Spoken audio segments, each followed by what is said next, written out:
Hey guys, it's Jason here. Welcome back to the channel and welcome to the video.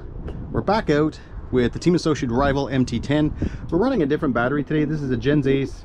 It's one of their G-Tech batteries, 5300 milliamps, 3S, but we're running high voltage. So that means each cell instead of it being 4.2 is 4.35. So just a little bit more punch for those first, 3 or 4 minutes. We'll see how that goes, but I've got the ramp set up.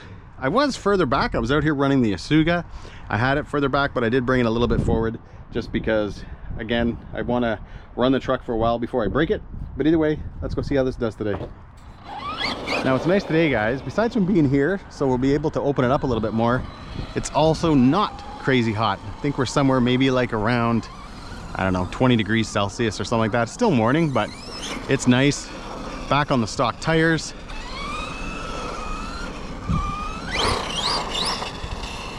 This is the first time I've had it here, the first time I've had it on pavement, where I'm going to really be able to kind of open it up and see how it does.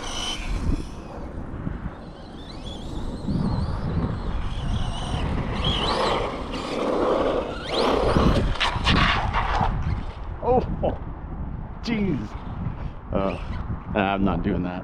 She definitely is a little animal. And I do plan, guys, my goal today is to kind of test this the way I've tested the Synchro 4.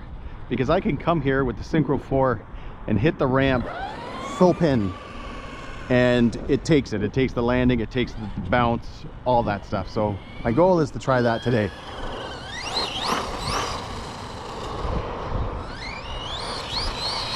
Not right away. I got to kind of warm up to it, get a feel for it again.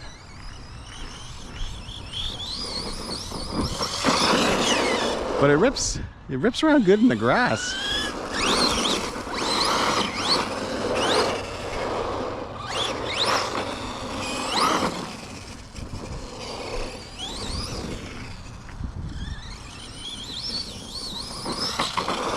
All right, let's do this.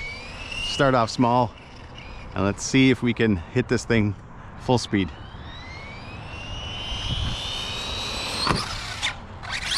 Oof, that was harsh.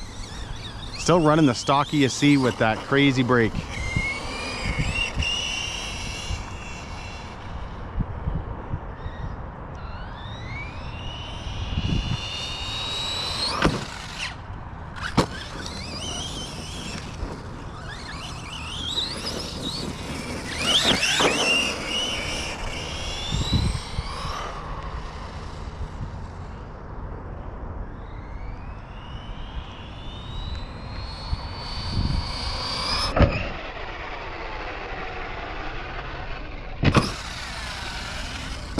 Nice. Oh, come on.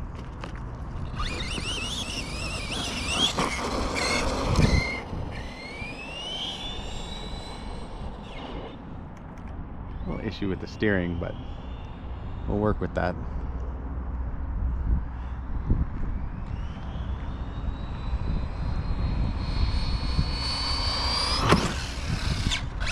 Oh, come on.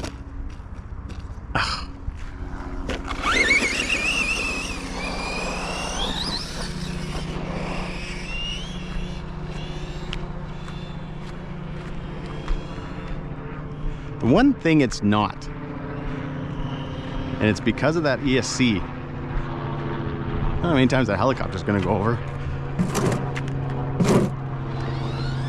The truck is not as smooth. Like the ESC is not as smooth as the Synchro 4. So my control, what I'm kind of used to, whether I'm braking, hitting throttle, it's just not the same. And I will be changing that out because I feel like that's kind of a little bit of a hiccup with this truck. I mean, you could deal with it, you could put up with it, but I think this truck is such a wicked little truck that I don't know,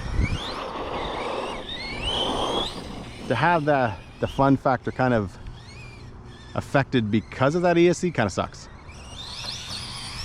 And I know why Team Associated keeps running it, because they probably have a bulk of them, or whoever sells them probably has a bulk of them, but not having that control, not being able to adjust your brake and stuff like that sucks.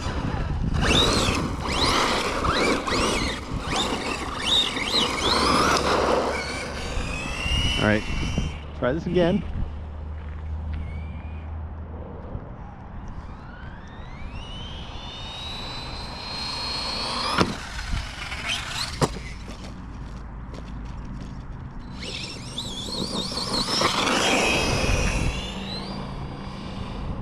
Tough little truck though, can't take that away from it.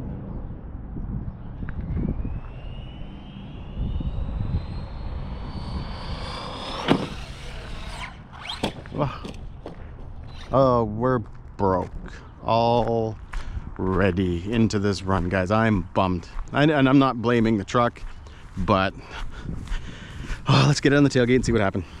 All right, guys, so there it is. The dreaded Team Associated arm issue. It broke. But we've also unfortunately bent the hinge pin, and I don't have any replacements of those. I'm going to try to see if I can hammer it out and straighten it out. I've got the RPM arms now. I got them a few days ago, so we'll swap out to those, and then eventually, guys, and we'll fix the pin, and then we'll get this truck out for another run. Now I'm kind of bummed. I wanted to put in a lot more time with this truck, and I probably should have just taken things a little bit slower and got a better feel for it today, but you know, you get excited. I was out with the Synchro 4. It took everything I gave it today. All right, guys, we got the truck home. It's back on the bench. It's all cleaned up.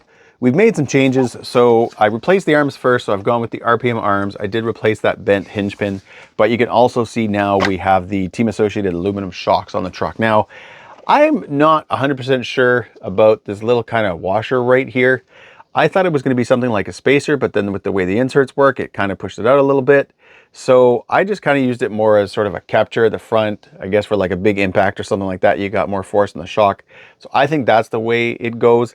I looked up videos and pictures of these shocks. I couldn't really find much. And when I did find them, I actually saw some where, again, the washer was up here, and I found some where it was used as a spacer. So I'm not really 100% sure, but they do look nice. They come filled, all that kind of stuff. So once I get out, I'll see how it runs, and if I need to thicken it up or lighten it, we'll go from there. Heatsink definitely helped. Even without a fan, it did pull some of the heat away from the motor, so it did keep it running a little nicer, even though today was not a bad day. It wasn't super hot or anything. ESC, still great combo. The ESC motor are fast. They work well in this truck. I'm not a fan of the fact that you can't do any of the settings. You can't change any of the settings. And a lot of people have kind of sent me hacks and stuff like that, but I could do it, guys, with my radio as well. I just didn't like having the brake sort of change depending on how I was running the truck. So I could adjust it if I wasn't, let's say, jumping a whole lot. I could kind of tweak the brake down a little bit and not have so much force. But then when I was ripping around and I would go to use the brake, I didn't have as much brake. So once again, this thing will come out at some point. I'm going to just wait in the next couple of months where maybe it's a big sale somewhere or something comes up, and I might just change the whole combo. I got to make sure, though, it fits whatever I decide to buy. So that's something that I've got to do, too, is kind of do some measurements so I know what I can fit in there and all that kind of good stuff. Maybe something a little bit lower kV, up the torque a little bit. But either way, guys, this truck is a beast. It is a lot of fun to drive for such a small truck. It is very durable, rips around, and I love the way it looks. I love the body. Obviously, adding these shocks now just give it a little bit more character. Once we clean up the wiring, I think that's kind of probably one of the last things I really want to do to the truck besides from the ESC motor. And yeah, that's it, guys. That's all. MT10 is definitely a little beast. I don't know if it's on par with the Synchro 4 when it comes to just a really amazing out of the box experience. I think the Synchro 4, having the adjustment with the brake and stuff like that, kind of tweaks it a little bit. And to be fair, guys, the Synchro 4 has taken a lot more abuse than the MT10 has. That's not saying that this is not an awesome truck. It's definitely up there, guys. It's in that top, whatever, 5% type thing. But they're both wicked. The Synchro 4 just has that little bit more. Being 4S as well, I think, helps. So, but yeah, guys, we're going to get out one day with both. I want to get out one day with the MT10 and the Synchro 4 and just run them back to back like I did one time with the Synchro 4 and the Mojave 4S. And that was a fun day because it was fun to drive one and then jump into the other. And I know people right now are thinking, well, why is Synchro 4? That's a buggy. The Synchro 4 is just such a durable, fun platform that, and comparable in size, even though it's a buggy, that it's kind of fun to run those type of RCs back to back and get a feel for them and see how they do. So either way though, guys, I hope you enjoyed this video. And as always, if you did, give me a big thumbs up, please subscribe, and have a fantastic day.